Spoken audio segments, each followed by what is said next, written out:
You're listening to BizQuik. This is where Julie and Corey provide quick and useful information to small business owners.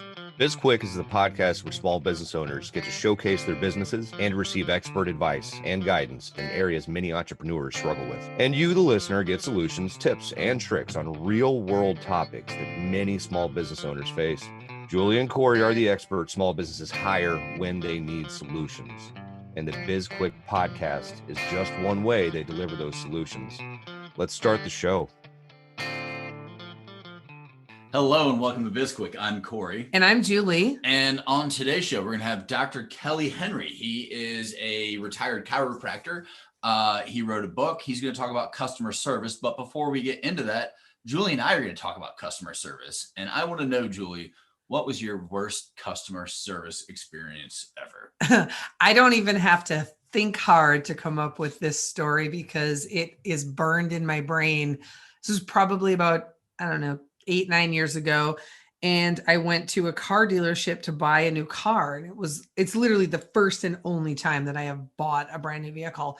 And the salesperson that I was working with initially, he didn't think that I could afford the car that I wanted to buy. And so he wouldn't even let me test drive the car without giving him a $5,000 deposit. And he wanted to run my credit.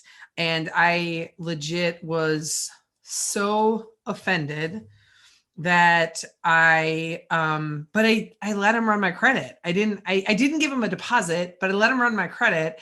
And for whatever reason, the system was really slow that day. I guess it's probably a blessing. I left and he called me maybe 10 minutes after I left the dealership. And he was like, "Oh, hey, good news.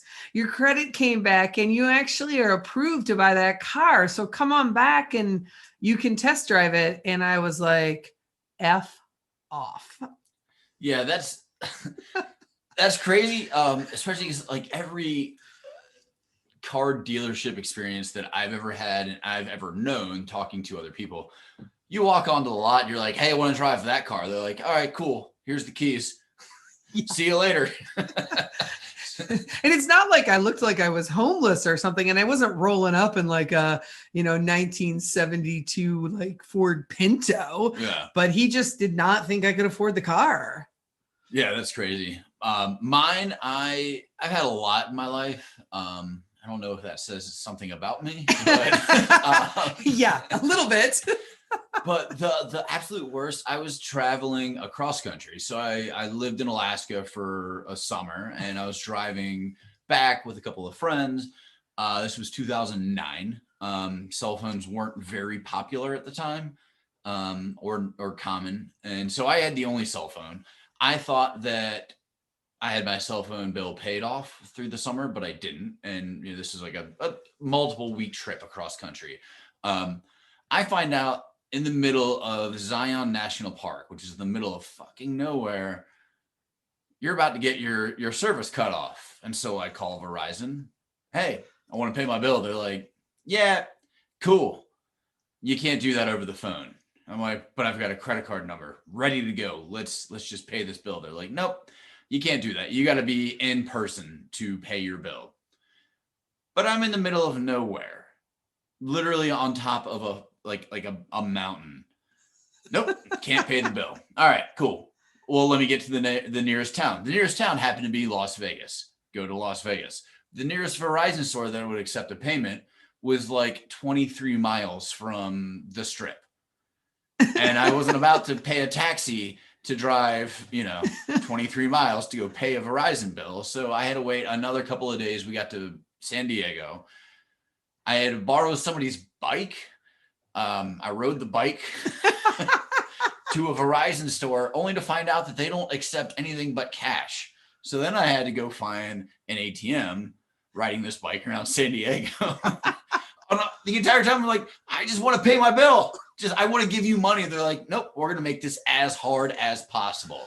And we're holding you hostage because without us, you have no cell phone." So. Exactly. And honestly, So 2009 must have been the year of bad customer service, because that was the year that I tried to buy the car as well and got that horrible customer service experience. And all I wanted to do was give them my money. It's just like, no. It is amazing how hard it is to give people money sometimes. I mean, like, it seems like every other, day I get an email from a Kenyan prince or, a Russian, They don't make it easy over there either to give them money. You got to send like a suitcase of gold. But I guess one thing that our customers can feel good about is we make it really easy for them to give us money.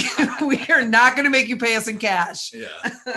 How we give our services away for free way too often. Exactly. What's your best customer service experience? Do you have one of those off the top of your head? Yeah. So, I mean, I think this was in a blog. Maybe it was on a podcast prior to this. I don't know. I was in Colorado and went to a restaurant and sat down, and it was busy. There's a huge wait, whatever, happened to get a table, got lucky. This girl just randomly sat down at the table and started talking about specials and the beers and everything. And we're like, oh yeah, this is what we like. And, we're, this, that, and the other, whatever, just shooting up the conversation. She's like, all right, cool. I'm going to get you a couple beers. Your server's going to be right with you. She wasn't our server. We weren't in her section. She just saw us sitting there and was like, these people need service. Sat down, had a conversation, bought us a couple of beers. Like the owner clearly empowered their employees to just, make sure the customer was happy. And I mean, I had a great experience, and the next time I'm in Boulder, I'm definitely going back there for that one reason. Like it was great. Yeah, I think I'm always amazed when you tell that story that's your best customer service experience ever. Cause I feel like I feel like that's rather routine for bars and restaurants to offer that kind of service to people. Like that doesn't feel extraordinary to me, but there's something about that experience that stuck out for you.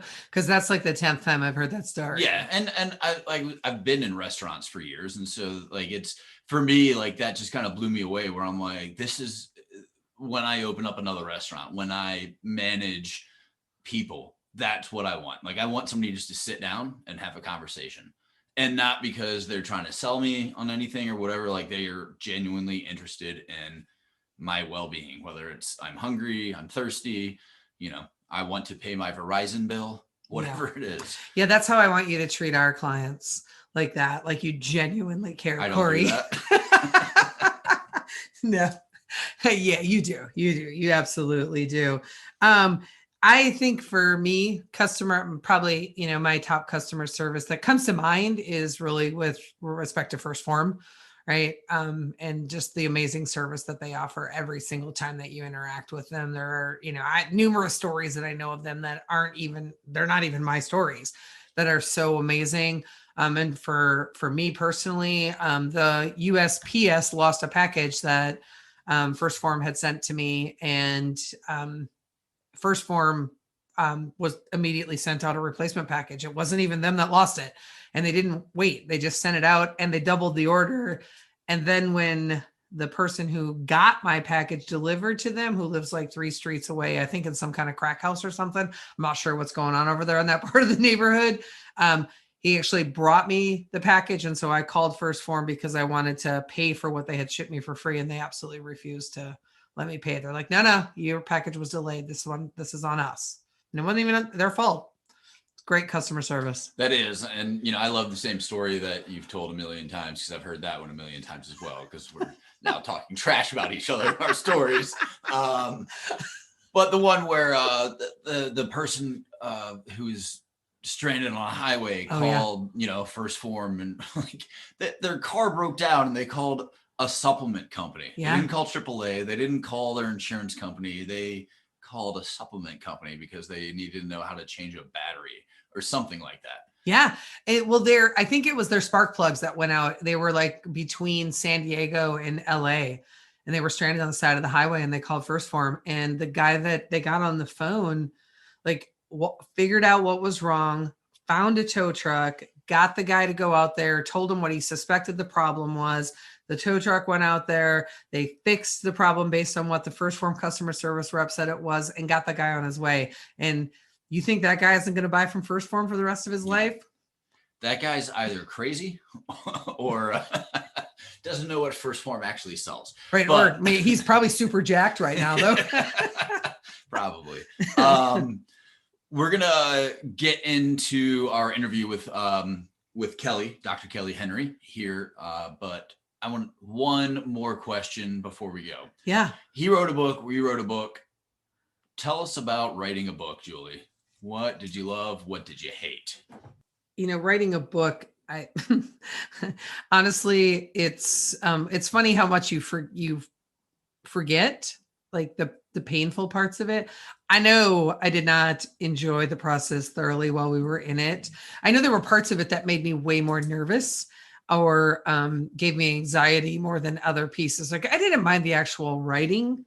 I had a pretty good rhythm down for that. We had a really good system, I think, for that. I think I was nervous about when you are writing, co-authoring a book, like wanting to make sure that your voice doesn't get lost in the process or the stories. And, but honestly, we've been writing together for so long now on, blogs and emails and just content and stuff that I can no longer tell your writing from my writing. They've just sort of melded into the same thing.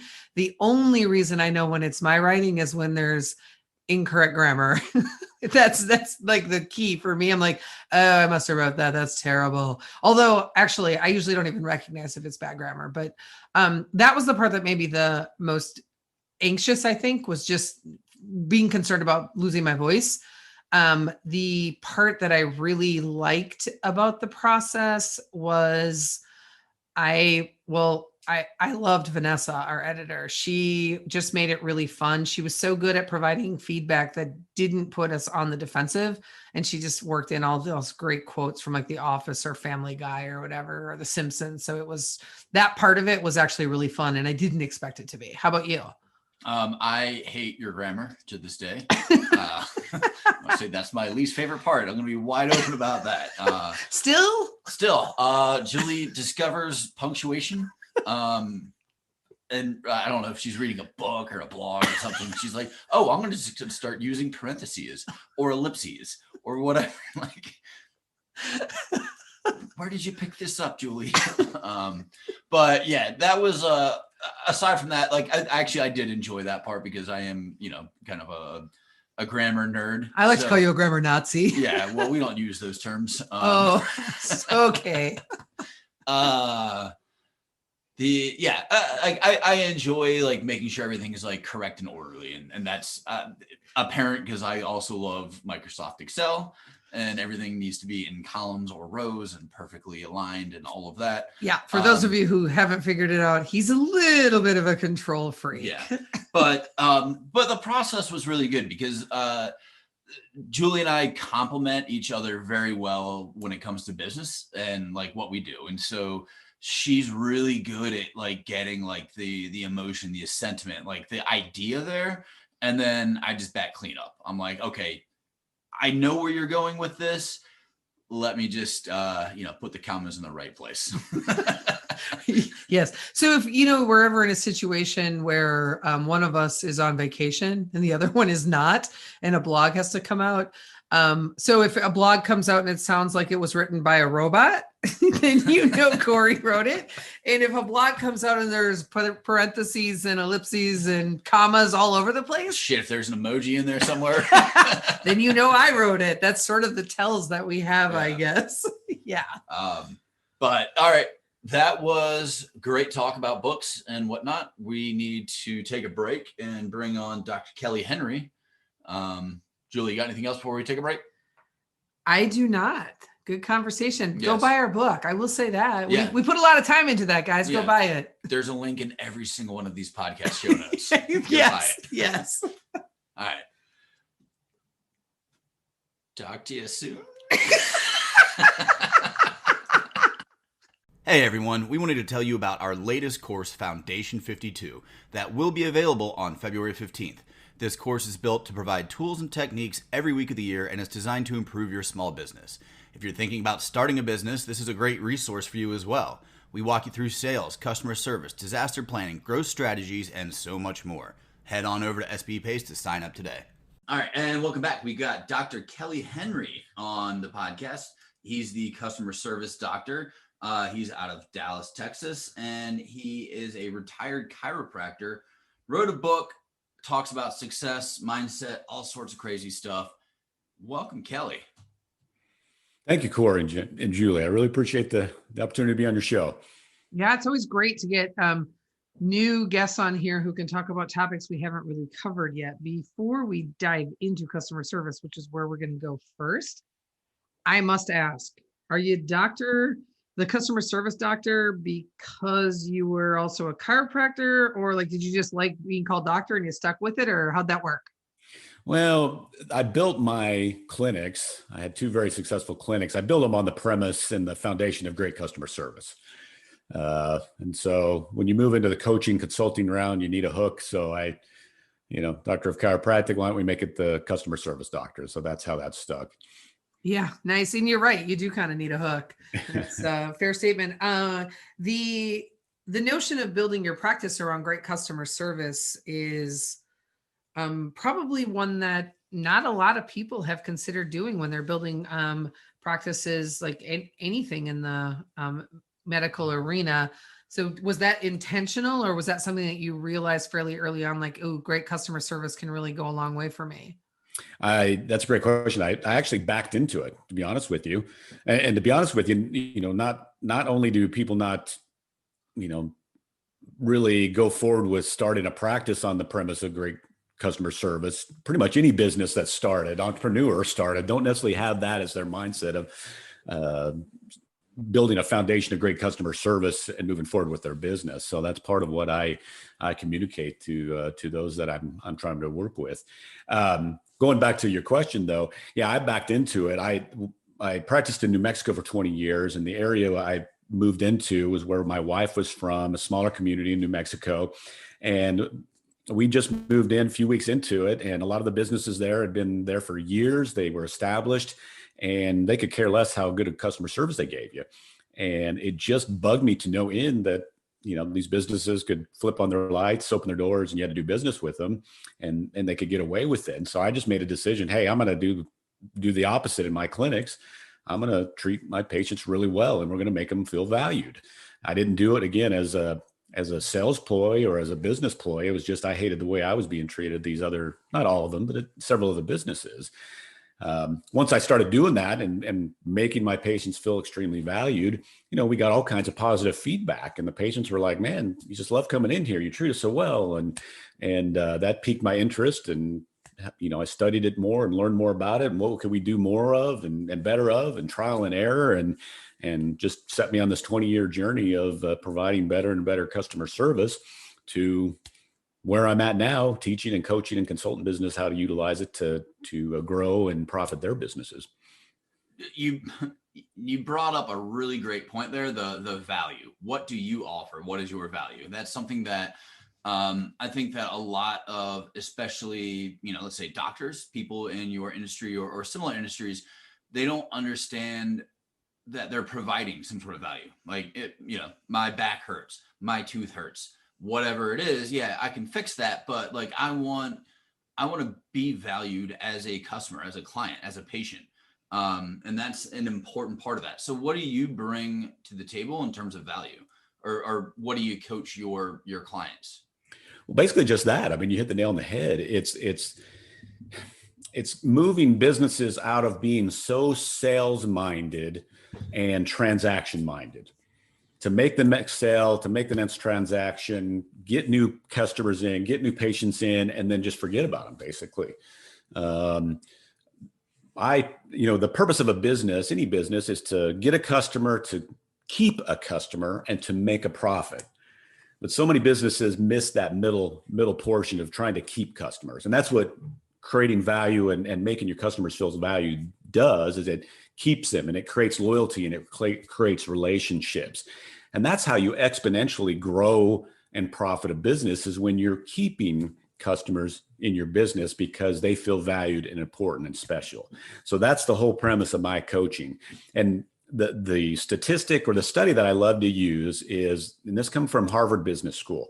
And what they found out is if you'll increase your customer retention by a measly 5%, you can increase profit margins by 25 to 95%.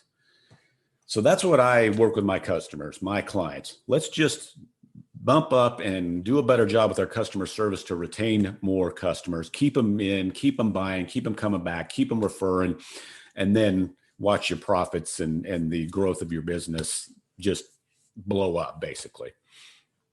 It's interesting. I think there are so many entrepreneurs and small business owners who miss that middle part, right? Where you've got a customer and keeping that customer happy and satisfied and as a return business option is the most important thing that you can possibly do as a business owner. It's and there are so many different ways that it presents itself when you're going through that, you know, the customer journey with your customers is, you know, depending on, you know, their opening experience and how you can how they feel through that process and how they're, you know, treated throughout. And when you're done working with them, what are some of the common things that you see with your clients as the that when you're helping them with customer service that are sort of just very easy fixes for customers?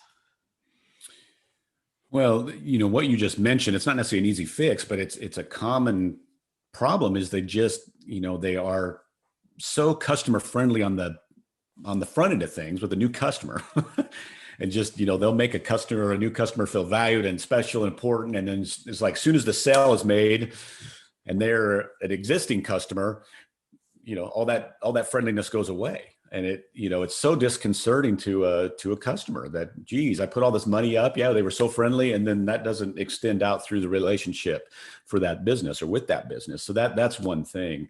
A common fix is, and well, it's not an easy fix, but something that's very common that needs to be addressed as well is how the employees are treated inside the business. So it's ridiculous to think that you can treat your employees bad and not value them and not make them feel important, but yet turn around and expect them to create value and make the customer feel important and special and treat them well. And so that's the second step of my process is to let's see exactly what's going on with your employees, how they're being treated, how you value them. If it isn't as well as it should be, let's create that team atmosphere. Let's focus on them as assets. Let's make sure they understand that they're valued, that they feel like they're important and special. And obviously they can turn around and present that to the employer or to the customers as a result. So that's again, it's not necessarily an easy fix, but that is a common mistake and a common issue that we have to deal with. Yeah. I think the other piece of that too is that you can, it's crazy to think that as an owner, right? If you are a business owner and you are small, so you still have engagement with the customers as well, that that anyone would be really great at treating the customers really well, but treating your employees really poorly. That just doesn't correlate, right? So you're either great to the customers and the employees, or you're not. It's not either or. Right. Exactly. And to be honest with you, pointing fingers at myself, I went through a season where I didn't treat my employees as well as I should have. It wasn't like I was ruling with an iron fist, but I was looking at them as more as a liability, there to collect the paycheck. And it was my job to stay on top of every little mistake they made. And one of my coaches called me on it and said, listen, quit it. You're messing this up.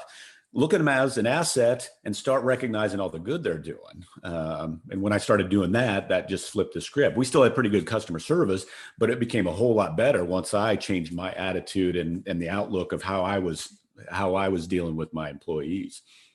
Yeah, we tell our clients all the time that if you want to hire really good employees and if you're struggling hiring good employees, it's probably your own fault because you're probably not exhibiting the right leadership skills or treating them the way employees need to be treated. And one of the areas that we always cover with all of our clients is about that foundation. It's the core values. It's what matters to you, what matters to your company. And like, does that, like, do you convey that, display that, whatever it is, like, is that apparent in the way that you address your employees, your customers, et cetera, et cetera? Super important.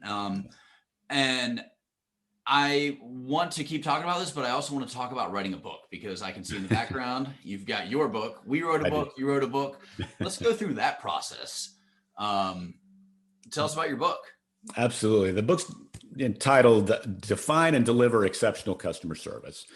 It's my first book, so obviously I'm pretty excited about it. It just launched 1st of January. So super excited about that. And you can find this book anywhere you can buy books. Go to Amazon. Or on my website, by the way. But yeah, that was an exciting process, especially being the first go around at it. I'm not a writer by nature. It's not something that I necessarily like to do or have ever enjoyed.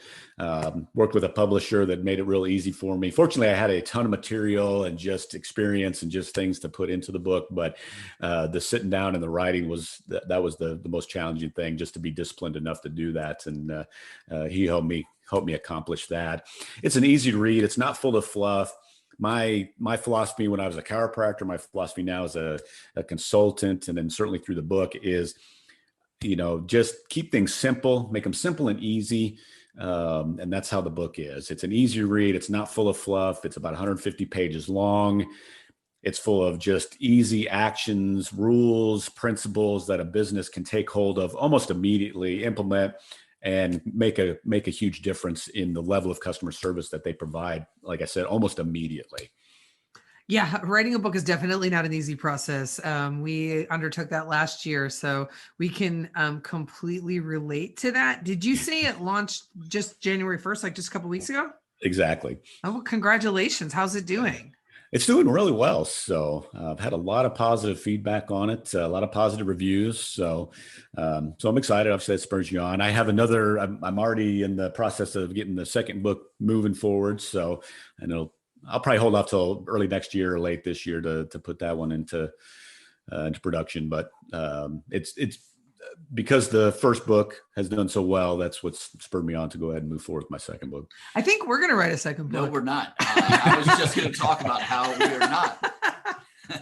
Our experience, while interesting, and I'm glad to say that we wrote a book and all of that, I hated every minute of it. There's a lot of things that we've done, and that is probably my least favorite. Oh, I think Business Essentials Academy was my least favorite. That was hard to pull off. Yeah. But yeah, writing the book was an interesting experience. And I don't know if we hadn't written it together, I don't think we would have finished it, either one of us alone.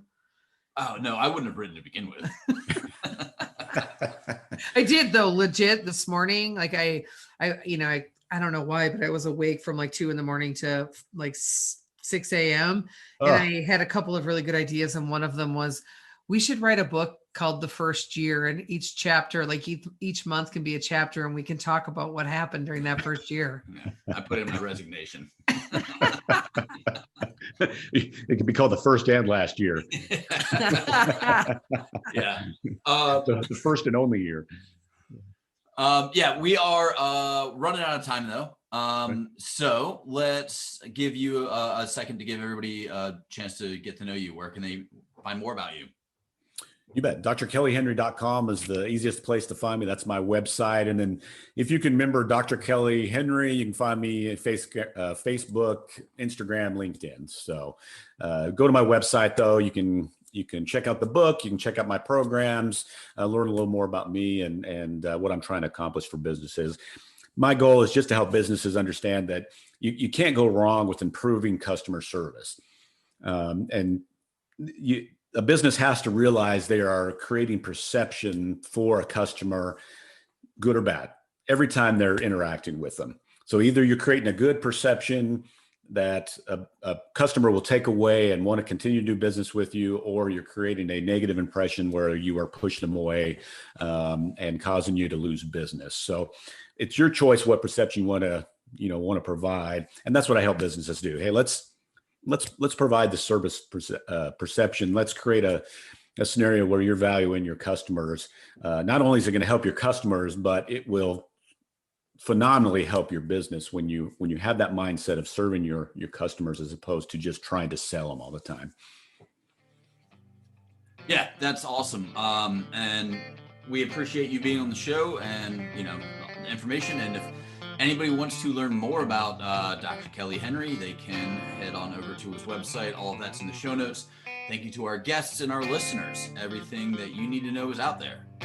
Yes, and while you're out on the internet, go ahead and connect with us on social media. You can find us on LinkedIn, Twitter, Instagram, and Facebook, and you can find me on Clubhouse.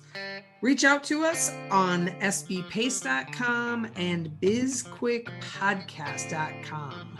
And while you're out there, subscribe to our podcast, like us, give us a review, let us know what you like, what you don't like. If you want to be a guest, reach out to us. Yeah, and let us know any topics that you want to hear about. If you want a specific guest or you want to learn more about customer service or sales process or whatever it is, we love to provide the information that our listeners are looking for. And oh, hey, we wrote a book. We've already talked about it a little bit, but we're going to tell you the name. It's called Seriously, Now What? A Small Business Guide to Disaster Preparedness. It's a #1 bestseller on Amazon, and it has a companion workbook. You can download that from our website. Just go to sbpace.com, check it out. And for the podcast, I'm Corey. And I'm Julie. And this was BizQuik, helping small businesses across America.